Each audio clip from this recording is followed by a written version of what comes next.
आप सभी दर्शकों को पुनः एक बार एक नए वीडियो में नमस्कार। और आप आज हमारे मित्र सूर्यांश मिश्रा जी के साथ यहाँ हम सभी उपस्थित हैं और आज का जो विषय है वो है पिशाच मोचन कुंड से संबंधित। आज हम सूर्यांश मिश्रा जी जो कि विगत 7-8 वर्षों से बिल्कुल पिशाच मोचन कुंड से सटे हुए एक बॉयज लॉज में रहते हैं। सर्वप्रथम मैं इनके विषय में कुछ आपको बता दूं कि जो काशी हिंदू विश्वविद्यालय है 2017 से लेकर 20 तक इन्होंने वहाँ से bachelor of arts Sanskrit honours से कंप्लीट किया। उसके बाद उन्होंने बीएचयू से ही एमए किया संस्कृत ऑनर्स में और खासकर इनका जो उसमें विषय था वो था साहित्य।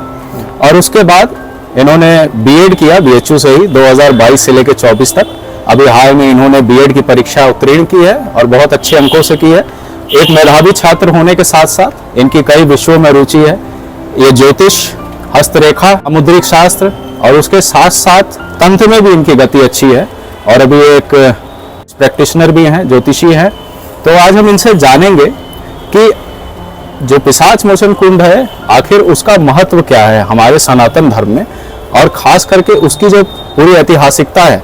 आखिर क्यों हम जो मातृ ऋण या पितृ ऋण जब हमें उतारना होता है तो हम क्यों पिशाच मोचन कुंड आते हैं और वहाँ की जो भी मतलब की प्रक्रिया है, जो सनातनी प्रक्रियाएं हैं वो पूरी निष्ठा से करते हैं। तो सबसे पहले सूर्यांश जी आपको प्रणाम। हमारे चैनल पे आप सर्वप्रथम आ रहे हैं, तो अगर आप अपने विषय में कुछ बताना चाहते हैं तो आप बता सकते हैं। जैसा कि अपने विषय में बताने की कोई खास आवश्यकता प्रतीत नहीं होती है जी, क्योंकि जो भी औपचारिक हमारा परिचय देना था वो सौरभ जी ने पहले ही दे दिया है। तो लिहाजा हम लोगों का परिचय बहुत पुराना रहा है। सौरभ जी भी ज्योतिष के बहुत बड़े प्रैक्टिशनर रहे हैं, शुरू से हमारे साथ ही रहे और हम लोग औपचारिकताओं को छोड़ करके सीधे संवाद पर आना ज़्यादा पसंद करेंगे कि जी। हम लोगों के बीच में जो मूल बातें हैं, जो पिशाच मोचन तीर्थ से संबंधित हैं, जो हमारी परंपराओं से, हमारी जड़ों से संबंधित बातें हैं, वो बातें हम कर पाएँ। जी, आप समझ ही गए होंगे जवाब देने के तरीके से कि बहुत ही सहज स्वभाव है, सरल है। और हमारे मित्र सूर्यांश मिश्रा, आज हम उनसे चर्चा करेंगे पिशाच मोचन के विषय में। आप बने रहिए वीडियो में, आगे देखिए। हमने पिशाच मोचन कुंड को वीडियो में कवर किया है कि किस तरह से पूरी इसकी संरचना है, वहाँ विशेष मंदिर कौन से हैं, एक अखाड़ा भी है। आप उन सबको वीडियोग्राफी से देखिए, फिर पुनः हम जो है कि सवाल जवाब करेंगे सूर्यांश मिश्रा जी से। तब तक आप बने रहिए। तो मित्रों, हम आ चुके हैं पिशाच मोचन कुंड। आपके बिल्कुल सामने ये पिशाच मोचन कुंड जाने का मार्ग है। आपकी दाहिनी ओर अभी थोड़ी देर में आप देखेंगे एक विशाल, एक वृहद कुंड जिसकी एरिया बहुत ही ज़्यादा बड़ी है। यही है मातृकुंड, पितृकुंड या जो इसका प्रचलित नाम है वो है पिशाच मोचन कुंड। तो आप अपने दाहिनी ओर वीडियो में देख सकते हैं। और ये आप देखिए यहाँ पे जो पूरे पितृपक्ष की विधि होती है, यहाँ पे कुछ विधि की गई थी। आप देख सकते हैं यहाँ एक मंदिर भी है।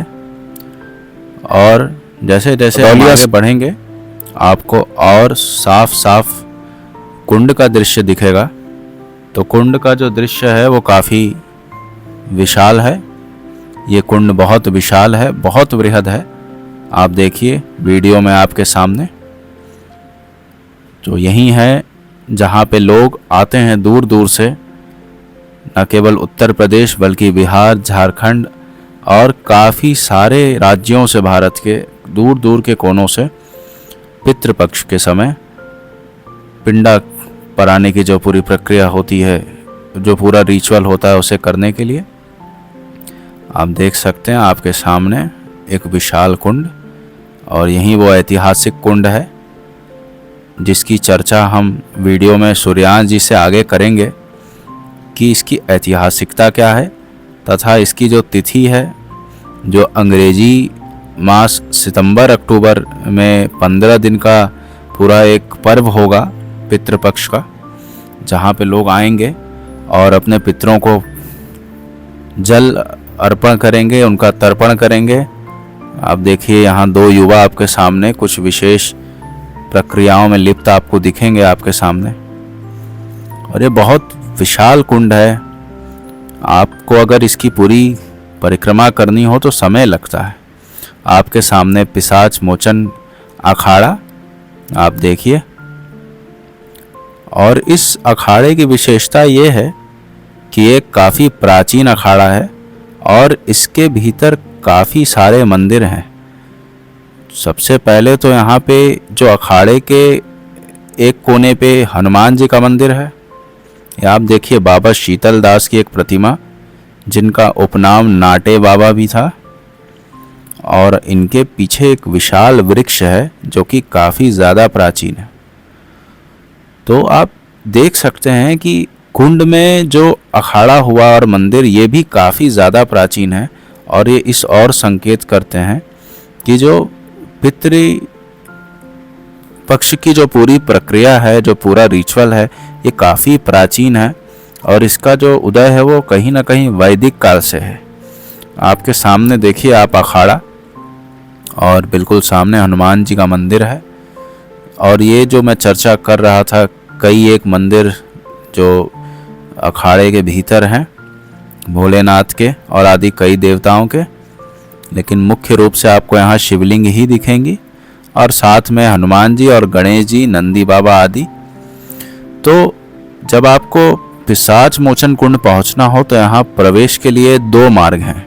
एक मार्ग कैंट रेलवे स्टेशन से होता हुआ आएगा, जो कि काशी विद्यापीठ जो यूनिवर्सिटी है, स्टेट यूनिवर्सिटी, उसके पास से इंग्लिशिया लाइन से होते हुए आता है। इंग्लिशिया लाइन से आपको बिल्कुल लहुरा बीर से थोड़ा पहले एक चौराहा पड़ता है, वहाँ नुक्कड़ है। आप दाहिने हाथ वहाँ जब जाओगे तो आपको मिलेगा यहाँ आने का मार्ग। जब आप उस नुक्कड़ से दाहिने हाथ मुड़ते हो तो बिल्कुल पिशाच मोचन ही निकलेगा वो। और दूसरा मार्ग आता है यहाँ पे, आप मैदागिन जानते होंगे, जहाँ हरिश्चंद्र कॉलेज है, मैदागिन चौराहे से बिल्कुल सीधे जब आप लहुरा बीर आओगे तो लहुरा बीर से थोड़ा आगे बढ़ते ही जो एक रास्ता था वो 2 मार्ग में बाइफरकेट होता है, बटता है। तो जो बाईं ओर मुड़ रहा है वहाँ से आपको आना है, तो आप बिल्कुल पिशाच मोचन कुंड आओगे।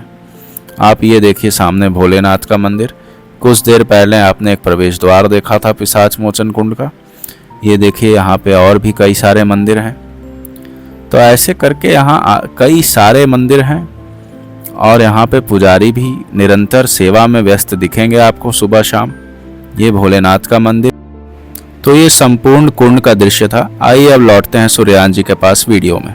तो जैसा कि आपने वीडियोग्राफी के माध्यम से देख लिया होगा कि पिशाच मोचन कुंड की पूरी संरचना कैसी है और वहाँ पे जो विशेष मंदिर हैं जिनका महत्व है। पिशाच मोचन बाबा का मंदिर है, भोलेनाथ के भी कई सारे मंदिर हैं, एक अखाड़ा भी है यहाँ पे जो कि हमने वीडियोग्राफी में आपको दिखाया। तो ये सारी कुछ संरचना है, एक पूरा उस पिशाच मोचन कुंड का ही भाग है। अब हम सूर्यान जी से जानेंगे कि सूर्यान जी वो तिथि कौन सी होती है जब पिशाच मोचन कुंड आकर लोग अपने माता पिता का पितृदान, पितृ ऋण जो भी है वो चुकाया करते हैं। आप थोड़ा विस्तार से बताइए। जैसा कि हम भारतीय संस्कृति को समझते हैं तो हमारी संस्कृति सर्वसमावेशी संस्कृति है, सबको साथ लेकर के चलने वाली संस्कृति है। तो हमारी सनातन वैदिक धर्म में 5 महायज्ञ बताए गए हैं, जिसको 5 महाभूतों का यज्ञ कहा जाता है। उसमें एक पितृ यज्ञ होता है जो पितरों के निमित्त किया जाता है। तो उसमें तो पितृ यज्ञ में तो हम पितृ को चुकता करते हैं, उसकी जो भी हमारे कर्म बनते हैं उसको हम पूरा करते हैं, सेवा करते हैं। लेकिन मृत्युपरांत जितने भी कर्म किए जाते हैं पितरों के निमित्त, पिंडदान इत्यादि, पिंडदान को पूरा करने के लिए हम पितृ यज्ञ करते हैं। तो जो पितृ यज्ञ का विधान है वस्तुतः वह पिशाच मोचन तीर्थ से जुड़ा हुआ है। जैसा कि सभी सनातन वैदिक हिंदू जो है वो जानते हैं कि जो आश्विन मास है, क्वार मास लगता है हम लोगों का, भाद्रपद खत्म होते ही। तो क्वार मास की कृष्ण पक्ष की प्रथमा तिथि से लेकर के जो अमावस्या तक है, उस अमावस्या तिथि तक हम लोगों का वो चलता है। नवंबर अक्टूबर में पड़ता है अंग्रेजी महीने के हिसाब से। हिंदू महीने में हम लोग देशज भाषा में उसको क्वार मास कहते हैं, आश्विन मास कहते हैं।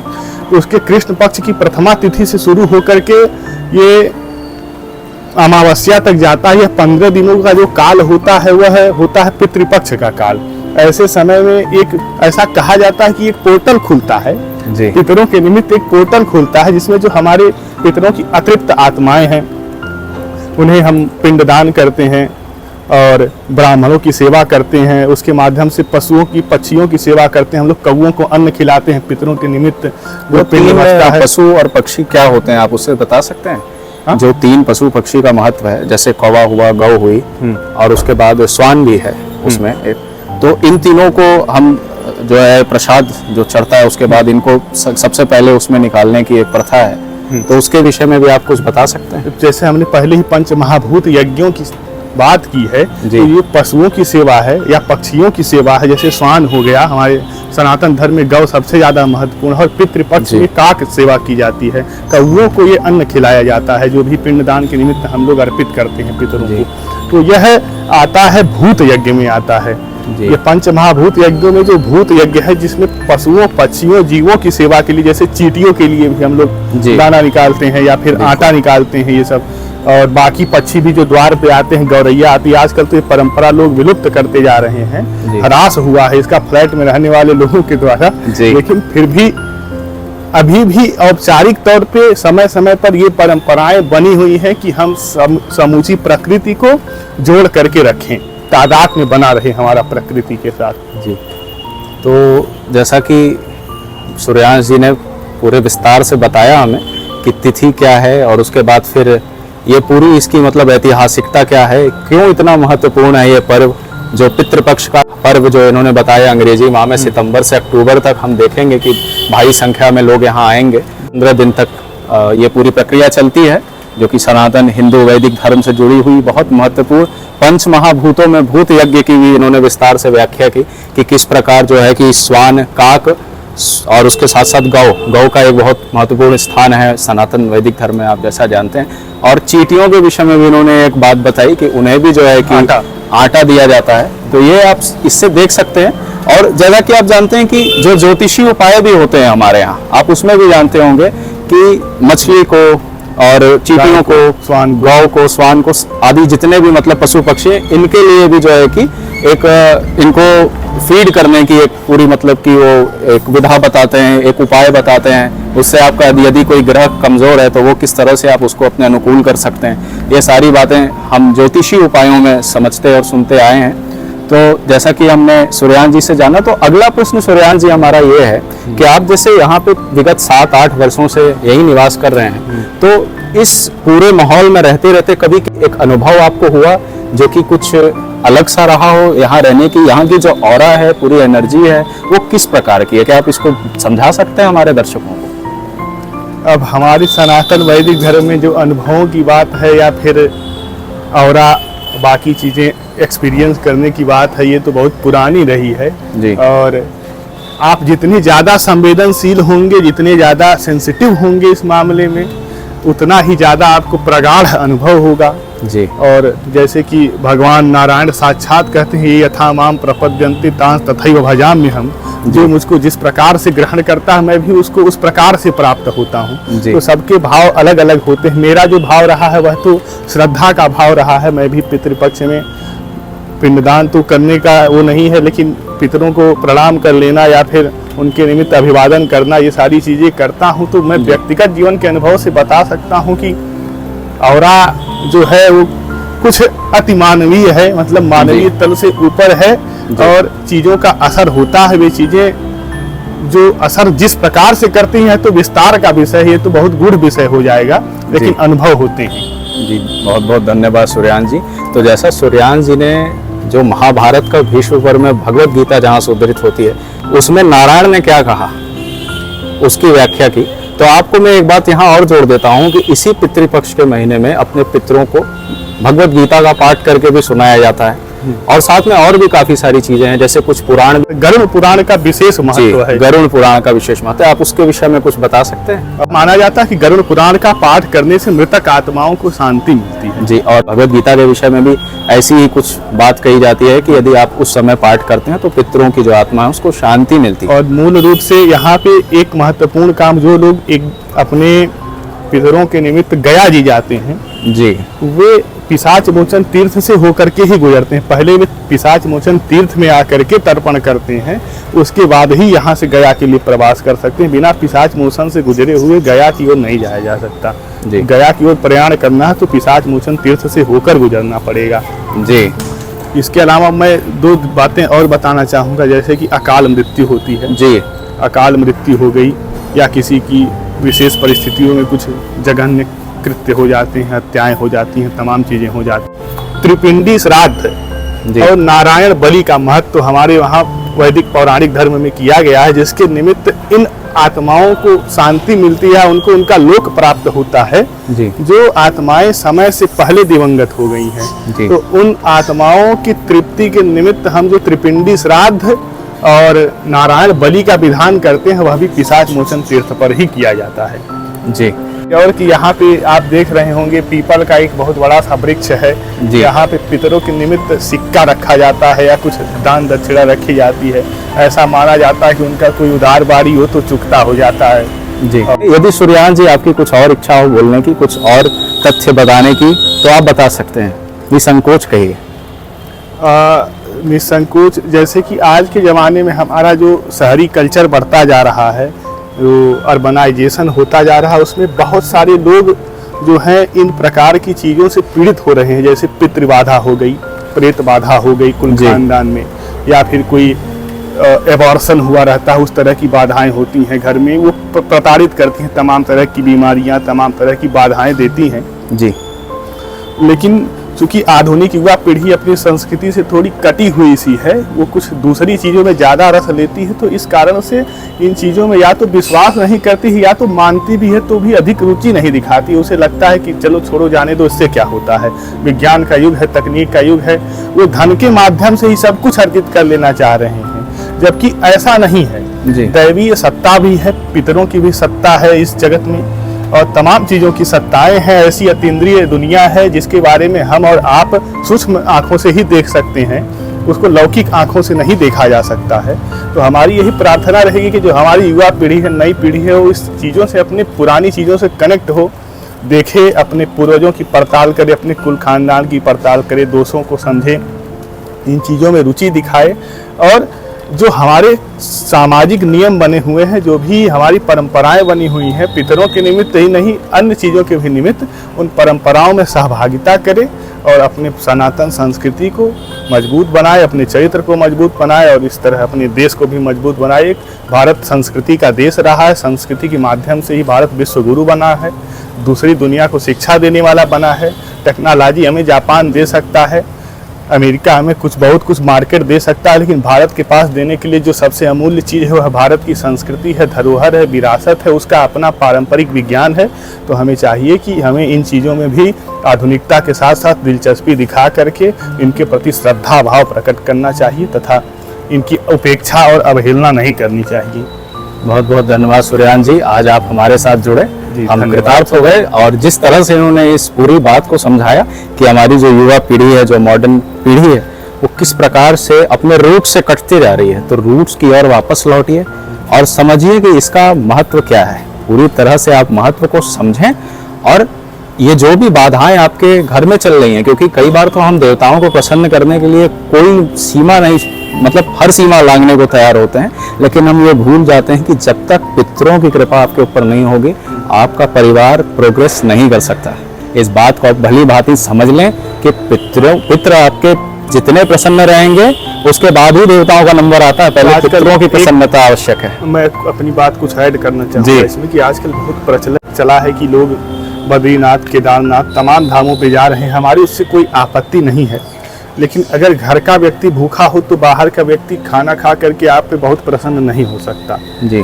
तो उसके निमित्त हमें अपनी जड़ों को लौटना होगा, हमें अपने कुल देवता की तरफ आना होगा, हमें अपनी कुल देवी की तरफ आना होगा। हमें स्थान देवता, स्थान देवी, ग्राम देवी, बरम बाबा, डे बाबा, ये जो लौकिक देवताएं हैं, जो लौकिक रूप से हमारा संरक्षण कर रहे हैं, जो हमारे संबल हैं, जो हमारा पावर हैं, उनकी तरफ लौटना होगा। हमें अपने पितरों की तरफ लौटना होगा। उसके बाद ही जाकर के बड़े दरबार में हमारी सेवा या हमारी पूजा या हमारी प्रार्थना स्वीकार होगी जी। अगर दरबारी ही हमें नहीं घुसने देगा तो फिर राजा के पास पहुंच करके हम क्या ही कर सकते हैं। बिल्कुल सही बात कही इन्होंने। तो आप समझ गए होंगे भली भांति, जो सूर्यांश मिश्रा जी ने आज अपना पूरा पक्ष रखा है यहाँ पे, कि अपनी जो भी परंपरा है, जो भी आपकी मतलब रूट्स हैं, जो वैल्यू सिस्टम है आपका, उसे स्ट्रॉन्ग करिए, उसमें पूरी की पूरी सहभागिता दीजिए, उसे मजबूत करिए। कि जैसा सूर्यान जी ने बताया कि विदेशी देश जैसे जापान और अमेरिका की बात की, अमेरिका ने हमें ओपन मार्केट दे दिया, बहुत सारे विकल्प दे दिए। जापान ने हमें बहुत उन्नत टेक्नोलॉजी दे दी, बहुत सारे ऐसे डिवाइसेज हैं जो आज हम यूज़ कर रहे हैं, जो जापानी कोरियन कंपनियों के होते हैं। जैसे सैमसंग का फ़ोन साउथ कोरिया ने ही बनाया, जैसा कि आप जानते हैं कोरियन कंपनी है, सोनी और ऐसे करके तमाम कंपनियां हैं। उसके बाद यूएस ने भी टेक्नोलॉजी तो दी है, इसराइल भी ऐसी एक देश है इसराइल जिसने भी टेक्नोलॉजी भारत को मुहैया कराई है। लेकिन आप इस बात को समझिए कि आप समाज को क्या दे सकते हैं। भारतवर्ष जो है वो देश पूरे दुनिया को क्या दे सकता है, वो आपकी कल्चर है, आपकी वैल्यू है, जो कि कहाँ निहित है, आपके शास्त्रों में, आपके वेदों में, आपके पुराणों में, भगवत गीता में, इन सभी शास्त्रों में। तो आप इसको पढ़ें, इसको जानें, आप मॉडर्न कल्चर फॉलो करें, कोई बात नहीं, लेकिन हाँ उसमें भी एक संयम रखें, एक बैलेंस बना करके रखना सीखें। और ये बहुत आवश्यक है, ये समय की मांग है। जैसा सूर्यांश जी ने विस्तार से समझाया है आपको कि आपको जहाँ जाना है, आपको केदारनाथ जाना है, आपको जिस भी धाम जाना है आप जाइए, बिल्कुल जाइए, लेकिन पहले जो आपके कुलदेवी कुलदेवता पितर हैं उनको भी आप तृप्त करिए। उन्हें जो भोग प्रसाद और जो प्रेम आपसे उनको चाहिए वो उन्हें मुहैया कराइए, उनको प्रदान करिए, क्योंकि वो आपके अपने हैं। और किसी भी अपने को आप रुसवा करके ऐसे आप कैसे आगे बढ़ सकते हैं, आपका प्रोग्रेस बाधित होगा। और ये जल्दी लोग समझ नहीं पाते, बहुत समय ले लेते हैं। यही समस्या है कि घर का आदमी भूखे मरे और आप बाहर भंडारा करें तो उस भंडारे का कोई औचित्य नहीं है। शुरुआत घर से ही होती है किसी भी चीज की, क्योंकि कोई भी लेसन है वो हम घर से ही सीखते हैं। और कोई भी चीज जो पहले हमें देनी है वो घर को ही देनी है। तो कुल देवी देवता पितर हमारे घर के ही लोग हैं, तो इनकी अवहेलना मत करिए, ये ठीक नहीं होगा, आपके लिए उचित नहीं है, अनुचित है। तो इसी के साथ आज हम अपनी वाणी को यहीं विराम देंगे। हमारे साथ आज सूर्यांश मिश्रा जी जुड़े हैं। और आगे भी यदि वीडियो पसंद आया आप लाइक करिए, शेयर करिए अपने मित्रों से, अपने माता पिता से और सभी अपने प्रेमी जनों से इसको शेयर करिए। और हम आशा करते हैं कि सूर्यांश जी बहुत शीघ्र फिर से हमारे चैनल पर आएंगे एक नए विषय के साथ। तब तक के लिए आप सभी को बहुत बहुत धन्यवाद। नमस्कार, जय श्री राम, महादेव।